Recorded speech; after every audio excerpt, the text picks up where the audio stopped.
Hello viewers, welcome to అమ్మ వంటిల్లు. ఈరోజు స్పెషల్ కొబ్బరి రొట్టి. ఈ కొబ్బరి రొట్టిని ఎలా తయారు చేసుకోవాలో చూద్దాము. ఇది చాలా హెల్దీ అండి. దీనికి కావాల్సిన పదార్థాలు: మినపప్పు 1 గ్లాసుని ముందు రోజు రాత్రి నానబెట్టుకోవాలి. అలాగే 2 గ్లాసులు బియ్యం రవ్వను కూడా నానబెట్టుకోవాలి. ఈ రెండింటిని నానిన తర్వాత మనం నెక్స్ట్ డే దీన్ని ఈ విధంగా ప్రిపేర్ చేసుకోవాలి. మినపప్పుని పొట్టు మినపప్పు తీసుకుంటే చాలా టేస్టీగా ఉంటుందండి, అది తీసుకోండి. పొట్టు మినపప్పుని శుభ్రంగా కడుక్కొని ఈ విధంగా మిక్సీ పట్టి ఆ మిశ్రమంలో బియ్యం రవ్వని కడిగి దాంట్లో వేసుకోవాలి. కొబ్బరి తురుము, బెల్లము, పంచదార, తర్వాత యాలకులు, ఇదంతా కూడా వేసుకొని బాగా మిక్స్ చేసుకోవాలి. ఇందులో బెల్లము, షుగరు ఇదంతా కూడా కరిగేదాకా మనం బాగా కలుపుకోవాలండి. ఇది చాలా టేస్టీగా ఉంటుందండి ఈ వంటకం.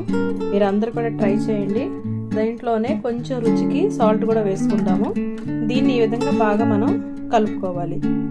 ఇది ఎక్కడ కూడా ఉండలు లేకుండా చూసుకోవాలి. బెల్లం కరిగిపోయిన తర్వాత దీన్ని మనం కేక్ బాక్స్ ఉంటుంది కదండి, ఈ కేక్ బాక్స్లో ఇలాగ మనం నెయ్యిని వేసుకోవాలి. అడుగంటకుండా దానికి నెయ్యిని వేసుకొని మనం కేక్ని రెడీ చేసుకున్నట్టుగానే మొత్తం అప్లై చేసుకోవాలి.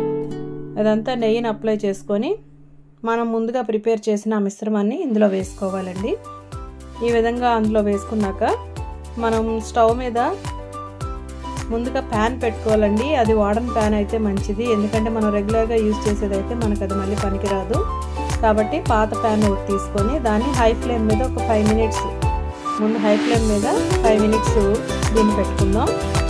ఆ తర్వాత ఒక 50 మినిట్స్ టు 60 మినిట్స్ పట్టుద్దండి. సిమ్లోకి పెట్టుకొని చక్కగా రొట్టెంత వరకు కూడా మనము కుక్ చేసుకుంటే ఎంతో టేస్టీగా ఉండి కొబ్బరి రొట్టి రెడీ అవుతుందండి. మీరు అందరూ కూడా ట్రై చేయండి. Thanks for watching. Please subscribe.